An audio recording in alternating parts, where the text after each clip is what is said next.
To understand the drainage system of peninsular India हमें सबसे पहले उसके जियोलॉजिकल पास्ट को डीकंस्ट्रक्ट करना पड़ेगा। करंट ड्रेनेज पैटर्न कोई रैंडम इवेंट नहीं है, rather it is the outcome of millions of years of tectonic adjustments. तीन मेजर जियोलॉजिकल इवेंट्स ने इंडिया के पेनिनसुलर ड्रेनेज को शेप किया है। सबसे पहला और क्रिटिकल इवेंट है subsidence of the western flank. Imagine कीजिए, अर्ली टर्शरी पीरियड में पेनिनसुला का वेस्टर्न पार्ट, जो आज अरेबियन सी के नीचे है, टूटकर नीचे गिर गया, सबसाइडेड। इस सबसाइडेंस ने पेनिनसुला की सिमेट्री को डिस्टर्ब कर दिया। जो पहले एक बैलेंस्ड लैंडमास था, उसका वेस्टर्न एज अब समुंदर के नीचे चला गया, creating the steep escarpment of the western Ghats. इसके बाद जब इंडियन प्लेट यूरेशियन प्लेट से टकराई और हिमालयाज का अपलिफ्टमेंट शुरू हुआ, तो पेनिनसुलर ब्लॉक के नॉर्दर्न फ्लैंक पर भी प्रेशर आया। ये नॉर्दर्न पार्ट थोड़ा सबसाइड हुआ, क्रिएटिंग अ ट्रफ और अ फॉल्ट लाइन, जिसके अलोंग आज नर्मदा और तापी रिवर्स फ्लो करती हैं। But the most decisive factor determining river flow direction is the tilting of the peninsular block. Listen carefully. पूरा इंडियन पेनिनसुला स्लाइटली टिल्ट हो गया from north west to south east. यही reason है कि western Ghats के पास originate होने वाली reverse जैसे गोदावरी, कृष्णा और कादेरी अरेबियन सी जो पास है में नहीं गिरती, बल्कि हजारों किलोमीटर्स ट्रैवल करके बे ऑफ बंगाल में गिरती हैं। ग्रेविटी वाटर को टिल्ट के हिसाब से साउथ ईस्ट डायरेक्शन में खींचती है। अब अगर हम हिमालयन रिवर्स से कंपेयर करें, तो पेनिनसुलर रिवर्स का नेचर बिल्कुल अलग है। हिमालयन रिवर्स एंटीसीडेंट होती हैं, वो माउंटेन बनने से पहले वहां थीं और उन्होंने पहाड़ काट कर रास्ता बनाया। लेकिन पेनिनसुलर रिवर्स सुपर इम्पोज्ड या कॉन्सिक्वेंट हैं। कॉन्सिक्वेंट का मतलब है दे simply follow the slope of the land. इनका कोर्स फिक्स्ड है। हिमालयन रिवर्स सॉफ्ट सॉइल में फ्लो करती हैं, इसलिए वो मियांडर करती हैं, सांप की तरह चलती हैं और अपना रास्ता बदलती रहती हैं। But peninsular reverse hard rock surface पर फ्लो करती हैं। हार्ड रॉक्स उन्हें लैटरली एक्सपैंड होने या मियांडर करने से रोकते हैं, इसलिए इनका कोर्स रिजिड और फिक्स्ड होता है। ये अपना रास्ता नहीं बदलती। एक टेक्निकल टर्म यहां यूज होता है, सीनाइल टोपोग्राफी। सीनाइल का मतलब है ओल्ड एज। ये रिवर्स अपनी यूथ स्टेज खत्म कर चुकी हैं। इन्होंने अपनी वैलीफ को वर्टिकल कट करना बंद कर दिया है और अब ये बेस लेवल ऑफ इरोजन तक पहुंच चुकी हैं। इसका रिजल्ट ये है कि इनकी वैलीज डीप और नैरो नहीं, बल्कि ब्रॉड और शैलो होती हैं। हिमालयन रिवर्स पेरेनियल हैं क्योंकि उन्हें ग्लेशियर्स और रेन दोनों से पानी मिलता है, जबकि पेनिनसुलर रिवर्स प्योरली सीजनल हैं, completely dependent on the monsoons. So जब बारिश नहीं होती, डिस्चार्ज सिग्निफिकेंटली ड्रॉप हो जाता है। अब हम एक एनॉमली को एनालाइज करेंगे। मैंने अभी एक्सप्लेन किया कि पेनिनसुलर इंडिया का जनरल टिल्ट वेस्ट से ईस्ट की तरफ है, तो लॉजिकली सभी रिवर्स को ईस्ट में फ्लो करना चाहिए। सोचो जरा। फिर नर्मदा और तापी वेस्ट में क्यों फ्लो करती हैं? Why do they defy gravity and the general slope? इसका आंसर सरफेस स्लोप में नहीं, बल्कि डीप जियोलॉजिकल स्ट्रक्चर में छुपा है। ये रिवर्स स्लोप फॉलो नहीं कर रही, ये स्ट्रक्चरल कंट्रोल के अंडर हैं। स्पेसिफिकली ये रिफ्ट वैलीज या ग्रेबिन में फ्लो करती हैं। रिफ्ट वैली तब बनती हैं जब टेक्टोनिक टेंशन की वजह से अर्थ की क्रस्ट में दो पैरेलल क्रैक्स या फॉल्स पड़ते हैं और उनके बीच का लैंड ब्लॉक नीचे धंस जाता है, subsides. Narmada flows between two such mountain ranges, north में विंध्यास और साउथ में सतपुराज। ये माउंटेन्स ब्लॉक माउंटेन्स या हॉस्ट्स हैं और इनके बीच जो डीप ट्रफ या गड्ढा बना वो रिफ्ट वैली है। नर्मदा के पास कोई ऑप्शन नहीं है, उसे उसी कन्फाइंड चैनल में बहना पड़ता है, चाहे स्लोप ऑपोजिट ही क्यों ना हो। ये स्ट्रक्चरल फॉल्ट लाइन वेस्ट की तरफ इंक्लाइंड है, इसलिए नर्मदा अरेबियन सी की तरफ जाती है।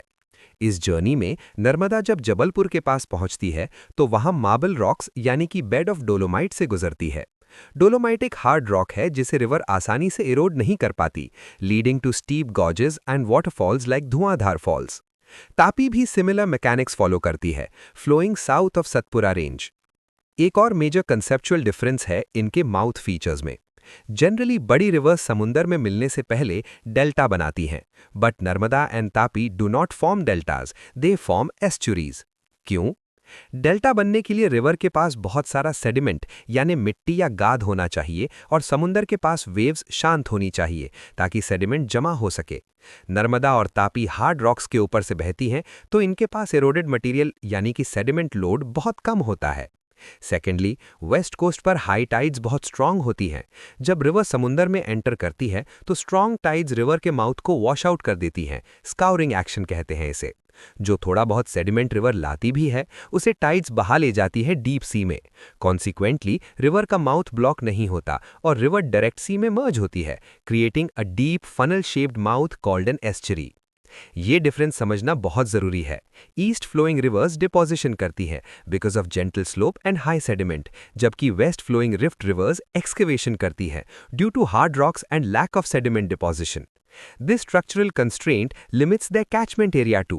While east-flowing rivers have sprawling basins, Narmada and Tapi have linear narrow catchments confined by the parallel mountain ranges. अब फोकस शिफ्ट करते हैं मेजर ईस्ट फ्लोइंग रिवर्स पर, जिन्हें हम द डेल्टा बिल्डर्स कहते हैं। अनलाइक द रिफ्ट रिवर्स, ये reverse peninsular tilt को फॉलो करती हैं और ब्रॉड ओपन वैलीज में फ्लो करती हैं। इनका मेन कैरेक्टरिस्टिक है huge sediment deposition and extensive delta formation. Let's decode the big four: Mahanadi, Godavari, Krishna and Kaveri. सबसे पहले गोदावरी, जिसे दक्षिण गंगा भी कहा जाता है। इसका साइज और पेनिनसुलर सिस्टम में इसकी सीनियरिटी यानी कि एज इसे ये टाइटल देती है। गोदावरी का कैचमेंट सबसे बड़ा है अमंग पेनिनसुलर रिवर्स। ये त्रिंबकेश्वर यानी नासिक से ओरिजिनेट होती है। इसकी ट्रिब्यूटरीज पैन गंगा, इंद्रावती, प्राणहिता बहुत एक्सटेंसिव एरिया ड्रेन करती हैं। सिंस ये रिवर पुरानी है और सेनाइल स्टेज में है, इसने अपनी वैली को बहुत ब्रॉड कर लिया है, जो इसे मैसिव लोबेट डेल्टा बनाने में हेल्प करता है। नेक्स्ट इज कृष्णा, जो महाबलेश्वर से निकलती है। इसका बेसिन महाराष्ट्र, कर्नाटका, तेलंगाना और आंध्र प्रदेश में स्प्रेड है। Tributaries like Tungabhadra and Bhima are crucial here. लेकिन एकेडमिक पर्सपेक्टिव से सबसे इंटरेस्टिंग केस स्टडी है कावेरी की। Pay attention here. Generally peninsular rivers seasonal होती हैं और गर्मियों में सूख जाती हैं, but Kaveri has a unique advantage over others. It is nearly perennial. इसका रीजन इसका ज्योग्राफिकल लोकेशन है। कावेरी का अपर कैचमेंट कर्नाटका में है, वेस्टर्न घाट्स रीजन, जहां इसे साउथ वेस्ट मॉनसून यानी जून सितंबर से पानी मिलता है। लेकिन इसका लोअर कैचमेंट तमिलनाडु में है, जो रेन शैडो रीजन में आता है during SW monsoon, but receives heavy rainfall during the north east monsoon और रिट्रीटिंग मॉनसून इन अक्टूबर दिसंबर। तो जब बाकी रिवर्स सूख रही होती हैं, कावेरी के लोअर पार्ट को नया पानी मिलता है एनी मॉनसून से। इस ड्यूअल मॉनसून रिजीम की वजह से कावेरी साल भर फ्लो मेंटेन करती है, अनलाइक गोदावरी और कृष्णा जिनका लीन सीजन बहुत प्रोमिनेंट होता है। Mahanadi on the other hand originates from the Dandakaranya region, Raipur. ये सौरो ऑफ ओडिशा कहलाती थी फ्लड्स की वजह से, बट हीराकुड डैम ने इसे रेगुलेट किया है। जियोमॉर्फोलॉजिकली इन सभी रिवर्स का कॉमन फीचर है कि जब ये बे ऑफ बंगाल के पास पहुंचती हैं, इनका ग्रेडियंट यानी स्लोप बिल्कुल फ्लैट हो जाता है। पानी की स्पीड कम हो जाती है और रिवर अपने साथ लाए हुए हेवी सेडिमेंट्स को वहां डंप कर देती है। ये सेडिमेंट्स डिस्ट्रीब्यूटरीज का नेटवर्क क्रिएट करते हैं। रिवर कई छोटी चैनल्स में बट जाती है और एक ट्रायंगुलर लैंडफॉर्म बनता है जिसे डेल्टा कहते हैं। ये डेल्टाज एग्रीकल्चर के लिए बहुत फर्टाइल होते हैं, बट फ्लड प्रोन भी होते हैं। So the key takeaway is tilt provides direction, hard rock prevents meandering upstream, but near the coast, the gentle slope allows sediment accumulation, creating massive deltas. Major rivers के अलावा east coast पर कई छोटी और medium reverse हैं जो peninsular drainage का important हिस्सा हैं। हमें इन्हें नॉर्थ टू साउथ सीक्वेंस में समझना होगा, क्योंकि प्रीलिम्स में अक्सर क्रोनोलॉजिकल अरेंजमेंट पूछा जाता है। ये रिवर्स शील्ड रीजन्स यानी स्टेबल हार्ड रॉक एरियाज को ड्रेन करती हैं। ऑल्दो इनकी लेंथ कम है, इनका डिस्चार्ज ड्यूरिंग मॉनसून्स सिग्निफिकेंट होता है। Let's trace them from north to south. सबसे पहले आती है सुबर्ण रेखा, जो रांची प्लेटो से ओरिजिनेट होती है। ये एक इंडस्ट्रियल बेल्ट जमशेदपुर से गुजरती है, इसलिए इसमें पोल्यूशन लेवल्स हाई हैं। उसके नीचे है ब्राह्मणी, जो उड़ीसा कोस्ट पर आती है। Then comes the peninsular heavyweight zone, Mahanadi, Godavari, Krishna. Krishna के साउथ में और कावेरी के नॉर्थ में एक क्रिटिकल रिवर है पेन्नार। इसका ओरिजिन नंदी दुर्ग कर्नाटका में है। अक्सर स्टूडेंट्स पेन्नार को इग्नोर कर देते हैं, बट ये कृष्णा और कावेरी के बीच का मेन ड्रेनेज सिस्टम है। फर्दर साउथ तमिलनाडु में हमें मिलती हैं पलार और वैगई। यहाँ एक कॉन्सेप्ट समझना जरूरी है, इफेमेरल नेचर। पलार और वैगई जैसी रिवर्स फ्रीक्वेंटली ड्राई अप हो जाती हैं। वैगई, जिसके किनारे मदुरई सिटी है, अक्सर समुंदर तक पहुंचने से पहले ही सूख जाती है अगर बारिश कम हो। इसका रीजन है स्मॉल कैचमेंट एरिया और हाई एवेपोरेशन। इनका सोर्स रीजन वरुसा नदु हिल्स उतना रेनफॉल रिसीव नहीं करता जितना वेस्टर्न घाट्स का मेन रिच करता है। So these are distinct from the evergreen Kaveri near by. Visual 2 में जो डोनट चार्ट दिया है वो कैचमेंट एरिया का डिस्ट्रीब्यूशन दिखाता है। नोटिस करिए कि गोदावरी का कैचमेंट रेड सेगमेंट सबसे बड़ा है, spanning multiple states like Maharashtra, Telangana, Andhra, Chhattisgarh and Odisha. इसके कंपैरिजन में सुबर्णरेखा या पेन्नार का कैचमेंट कन्फाइंड है। ये इंटरस्टेट नेचर ही डिस्प्यूट्स की जड़ है। पानी किसी एक स्टेट में नहीं रुकता। कैचमेंट बाउंड्रीज पॉलिटिकल बाउंड्रीज को रिस्पेक्ट नहीं करती। ऑल्सो तमिलनाडु के कोस्टल एरियाज में कुछ छोटी रिवर्स हैं जो इंटरनल ड्रेनेज जैसा बिहेव करती हैं। वो जमीन में ही अब्जॉर्ब हो जाती हैं before hitting the sea properly during lean months. Sequence याद रखें: सुबर्णरेखा, ब्राह्मणी, महानदी, गोदावरी, कृष्णा, पेन्नार, पलार, कावेरी, वैगई। ये क्रोनोलॉजी नॉर्थ से साउथ की तरफ जियोलॉजिकल और रेनफॉल वेरिएशंस को भी दर्शाती है। नॉर्थ में रिवर्स थोड़ी रिलायबल हैं due to broader basins, but extreme south Vaigai में they become highly seasonal and ephemeral due to rain shadow dynamics. अब हम पेनिनसुला के वेस्टर्न किनारे पर वापस चलते हैं, specifically west flowing Sahyadri rivers पर। ध्यान रहे, हम नर्मदा और तापी की बात नहीं कर रहे, वो रिफ्ट रिवर्स थी। हम उन सैकड़ों छोटी रिवर्स की बात कर रहे हैं जो वेस्टर्न घाट्स सह्याद्री के स्टीप वेस्टर्न फेस से निकलकर अरेबियन सी में गिरती हैं। इन रिवर्स का डिफाइनिंग कैरेक्टरिस्टिक है इनका ग्रेडियंट। ग्रेडियंट प्रोफाइल डायग्राम को देखिए। वेस्टर्न घाट्स एक कंटिन्यूअस एस्कार्पमेंट यानी खड़ी चट्टान की तरह खड़े हैं, जिसकी हाइट एवरेज 900 टू 1200 मीटर्स है। अरेबियन सी वहां से सिर्फ 50 टू 80 किलोमीटर्स दूर है। Imagine the physics here. जब पानी 1200 मीटर की हाइट से सिर्फ 50 किलोमीटर्स के डिस्टेंस में नीचे गिरता है तो उसकी काइनेटिक एनर्जी बहुत हाई होती है। पानी बहुत तेज स्पीड में नीचे आता है। Because of this steep descent and high velocity ये रिवर्स वाटरफॉल जोन क्रिएट करती हैं। एग्जाम्पल के लिए कर्नाटका में शरावती रिवर पर जोग फॉल्स यानी गेरसोप्पा फॉल्स बनता है। ये high kinetic energy in reverse को हाइड्रो पावर के लिए आइडियल बनाती है, लेकिन नेविगेशन के लिए यूजलेस। आप इनमें नाव नहीं चला सकते अपस्ट्रीम क्योंकि करंट बहुत स्ट्रांग होता है। दूसरा इम्प्लीकेशन ये है कि हाई स्पीड की वजह से ये रिवर्स सेडिमेंट को डिपॉजिट नहीं होने देती। सारा सेडिमेंट सीधा डीप सी में शूट हो जाता है। इसीलिए ये रिवर्स भी डेल्टाज नहीं बनाती। इनका कोर्स छोटा यानी शॉर्ट और स्विफ्ट होता है। स्टेट वाइज डिस्ट्रीब्यूशन देखें तो गोवा में मांडोवी और जुआरी रिवर्स हैं। ये गोवा की इकोनॉमी की लाइफलाइंस हैं। ट्रांसपोर्ट और माइनिंग एक्सपोर्ट के लिए यूज होती हैं। कर्नाटका में शरावती और काली नदी इंपॉर्टेंट है। केरला का ड्रेनेज सिस्टम थोड़ा कॉम्प्लेक्स और इंटरेस्टिंग है। केरला नैरो है और वेस्टर्न घाट्स यहाँ बहुत पास हैं कोस्ट के। केरला की सबसे लंबी रिवर है पेरियार, जिस पर इडुक्की डैम बना है। ये केरला की वाटर सिक्योरिटी के लिए क्रिटिकल है। सेकेंड लॉन्गेस्ट है भारतपुजा यानी पोन्नानी, जो पलक्कड़ गैप से होकर बहती है। ये गैप वेस्टर्न घाट्स में एक डिसकंटिन्यूटी है। फिर आती है पंबा रिवर। पंबा डायरेक्ट समुंदर में नहीं गिरती, ये वेम्बेनाड लेक में गिरती है। वेम्बेनाड एक लगून यानी बैकवाटर है। ये ज्योग्राफिक फीचर केरला के लिए यूनिक है। Rivers often discharge into these parallel backwaters before the water finally exits to the sea. तो east flowing rivers old, slow और डिपोजिशनल हैं, जबकि west flowing Sahyadri rivers young in energy, swift और erosional हैं। ये डिस्टिंक्शन टोपोग्राफी की वजह से है। सह्याद्रीफा वेस्टर्न फेस एक वॉल की तरह है जिसने इन रिवर्स को छोटा लेकिन पावरफुल बना दिया है। हमने अब तक उन रिवर्स को डिस्कस किया जो या तो बे ऑफ बंगाल में गिरती हैं या अरेबियन सी में। लेकिन इंडिया में एक ऐसा ड्रेनेज सिस्टम भी है जो समुंदर तक पहुंच ही नहीं पाता। इसे हम इनलैंड ड्रेनेज या इंडो-हरिक सिस्टम कहते हैं। इंडो-हरिक का मतलब है with in the land. In reverse का पानी ओशन में ड्रेन होने की बजाय या तो जमीन में सूख जाता है या किसी इनलैंड लेक में गिरता है।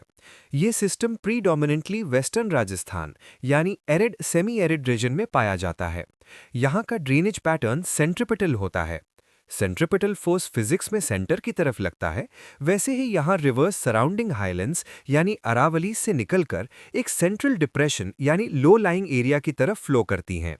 डायग्राम में देखिए, एरोज अंदर की तरफ आ रहे हैं टुवर्ड्स अ प्लाया और लेक। इस रीजन का सबसे बड़ा एग्जाम्पल है लूनी रिवर। लूनी पुष्कर वैली अरावली से ओरिजिनेट होती है।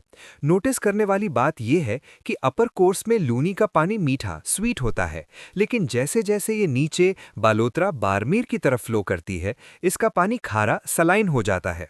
क्यों? क्योंकि ये रीजन एरिड है, इवेपोरेशन रेट बहुत हाई है, सॉइल में ऑलरेडी सॉल्ट कंटेंट हाई है। जब पानी फ्लो करता है तो हाई इवेपोरेशन सिर्फ पानी को उड़ाता है, सॉल्ट्स को पीछे छोड़ देता है, making the remaining water highly saline. Finally Luni समुंदर तक नहीं पहुंचती, ये रन ऑफ कच्छ के मार्शी लैंड्स में गायब या डिसअपियर हो जाती है। एक और हिस्टोरिकल और मिस्टीरियस रिवर है घग्घर हकरा। ये एक सीजनल रिवर है जो हरियाणा और राजस्थान से फ्लो करती है और हनुमानगढ़ के पास डेजर्ट में लॉस्ट हो जाती है। स्कॉलर्स मानती हैं कि ये वैदिक सरस्वती रिवर का बचा हुआ हिस्सा या पैलियो चैनल है। किसी जमाने में ये पावरफुल रिवर थी जो समुंदर तक जाती थी, बट क्लाइमेट चेंज और टेक्टोनिक शिफ्ट्स ने इसका रास्ता बंद कर दिया। Other minor reverse like Rupan, Saraswati and बानस little run वाली भी लिटिल रन ऑफ कच्छ में ड्रेन होती है। यहाँ प्लाया लेक्स बनती हैं, जैसे सांभर लेक। ये लेक्स सीजनल होती है, बारिश में पानी भरता है और गर्मी में पानी उड़ जाता है, leaving behind layers of salt. यही रीजन है कि सांभर लेक इंडिया का बड़ा सॉल्ट प्रोडक्शन सेंटर है। तो इनलैंड ड्रेनेज का कोर रीजन है high evaporation plus low rainfall plus porous soil plus absence of outlet to the sea.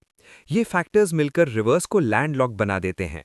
ये सिस्टम नेचर की हार्शनेस और वाटर स्केसिटी का प्रतीक है, जहां रिवर्स स्ट्रगल करती हैं सर्वाइव करने के लिए, बट इवेंचुअली डेजर्ट सैंड्स उन्हें कंज्यूम कर लेती हैं। अब हम नेचुरल ड्रेनेज से शिफ्ट करके ह्यूमन इंटरवेंशन पर आते हैं, स्पेसिफिकली रिवर इंटरलिंकिंग प्रोजेक्ट पर। यह आइडिया नेचर के स्पेशियल इम्बैलेंस को करेक्ट करने पर बेस्ड है। इंडिया में एक वाटर पैराडॉक्स है। एक तरफ ब्रह्मपुत्र और गंगा बेसिन्स में फ्लड्स आते हैं, सरप्लस बेसिन्स, और दूसरी तरफ पेनिनसुलर रीजन्स में ड्रॉट पड़ता है, deficit basins. National perspective plan NPP का कॉन्सेप्ट सिंपल है। कैनाल्स और रिजर्वॉयर्स के थ्रू सरप्लस पानी को डेफिसिट एरियाज में ट्रांसफर करना। एनपीपी के दो कंपोनेंट्स हैं। First is the Himalayan component, जिसमें गंगा और ब्रह्मपुत्र का एक्स्ट्रा पानी स्टोर करके लिंक किया जाएगा। Second is the peninsular component, जिसमें 16 लिंक्स प्रपोज किए गए हैं। इसका एम है महानदी, गोदावरी, कृष्णा, पेनार और कावेरी को कनेक्ट करना, एक वाटर ग्रिड बनाना। इससे वेस्ट फ्लोइंग रिवर्स का पानी भी ईस्ट की तरफ डाइवर्ट करने का प्लान है। इस प्रोजेक्ट का लिटमस टेस्ट या पहला मेजर इंप्लीमेंटेशन है केन बेटवा लिंक। मैप पर फोकस करें। केन और बेटवा दोनों यमुना की ट्रिब्यूटरीज हैं और एमपी-यूपी बॉर्डर पर फ्लो करती हैं। केन रिवर एमपी में सरप्लस पानी है, जबकि Betwa basin specifically Bundelkhand region drought face करता है। प्लान ये है कि केन का पानी कैनाल के थ्रू बेटवा में डाला जाए ताकि बुंदेलखंड के किसानों को इरिगेशन मिले। लेकिन जैसे हर मैसिव इंफ्रास्ट्रक्चर प्रोजेक्ट के साथ होता है, यहाँ भी डेवलपमेंट वर्सेस एनवायरनमेंट का कॉन्फ्लिक्ट है। स्केल डायग्राम इस टेंशन को परफेक्टली कैप्चर करता है। एक पलड़े साइड में बेनिफिट्स हैं, irrigation for food security, hydro power generation और ड्रॉट मिटिगेशन। बुंदेलखंड जैसे रीजन के लिए ये लाइफलाइन हो सकता है। ड्रिंकिंग वाटर सप्लाई भी इंप्रूव होगी। लेकिन दूसरे पलड़े में भारी चैलेंजेस हैं। केन बेटवा लिंक का सबसे बड़ा विवाद पन्ना टाइगर रिजर्व को लेकर है। प्रपोज्ड दौधन डैम के कारण टाइगर रिजर्व का एक बड़ा हिस्सा पानी में डूब जाएगा, सबमर्ज हो जाएगा। ये बायोडाइवर्सिटी का इररिवर्सिबल लॉस है। वल्चर्स और टाइगर्स का हैबिटेट डिस्ट्रॉय होगा। इसके अलावा ह्यूमन डिस्प्लेसमेंट, हजारों लोगों को अपना घर छोड़ना पड़ेगा। फिर फिस्कल बर्डन, ये प्रोजेक्ट्स लाखों करोड़ के हैं। एक और साइंटिफिक कंसर्न है हाइड्रोलॉजिक वायबिलिटी। क्या सच में सरप्लस पानी अवेलेबल है? क्लाइमेट चेंज के साथ रेनफॉल पैटर्न्स बदल रहे हैं। अगर फ्यूचर में केन में ही पानी कम हो गया तो इंफ्रास्ट्रक्चर बेकार हो जाएगा। इंटरस्टेट डिस्प्यूट्स भी बढ़ सकते हैं अगर कैलकुलेशन गलत हुई तो। सो रिवर लिंकिंग सिर्फ सिविल इंजीनियरिंग का काम नहीं है, ये इकोलॉजी, इकोनॉमी और सोशियोलॉजी का कॉम्प्लेक्स मिक्स है। हमें ये सोचना होगा कि क्या हम नेचर के वेन्स, रिवर्स को रिवायर कर सकते हैं बिना फेटल कॉन्सिक्वेंसेस के। फाइनली हम ड्रेनेज सिस्टम के सबसे कंटेंशियस एस्पेक्ट पर आते हैं, इंटरस्टेट वाटर डिस्प्यूट्स। इंडिया में रिवर्स पॉलिटिकल बाउंड्रीज को नहीं मानती, वो मल्टीपल स्टेट्स से होकर बहती हैं। जब पानी कम होता है, स्कैरसिटी, तो स्टेट्स के बीच लड़ाई शुरू हो जाती है। इस कॉन्फ्लिक्ट को समझने के लिए हमें लीगल और कॉन्स्टिट्यूशनल फ्रेमवर्क को डिकोड करना पड़ेगा। कॉन्स्टिट्यूशन में एक डायकोटमी यानी दुविधा है। शेड्यूल 7 में एंट्री 17 स्टेट लिस्ट कहती है कि वाटर सप्लाई, इरिगेशन और कैनाल्स स्टेट का सब्जेक्ट है। इसका मतलब स्टेट्स को लगता है कि रिवर के पानी पर उनका पूरा हक है। लेकिन एंट्री 56 यूनियन लिस्ट पार्लियामेंट को पावर देती है कि वो इंटरस्टेट रिवर्स को रेगुलेट करे इन पब्लिक इंटरेस्ट। ये ओवरलैपिंग जुरिस्डिक्शन फ्रिक्शन क्रिएट करता है। डिस्प्यूट्स को सॉल्व करने के लिए कॉन्स्टिट्यूशन में आर्टिकल 262 है। ये आर्टिकल पार्लियामेंट को पावर देता है कि वो डिस्प्यूट्स के लिए कानून बनाए और सबसे इंपॉर्टेंट बात, ये सुप्रीम कोर्ट के जुरिस्डिक्शन को बार कर सकता है। पार्लियामेंट ने इसके under interstate water disputes act 1956 पास किया, जिसके तहत ट्राइब्यूनल्स बनाए जाते हैं।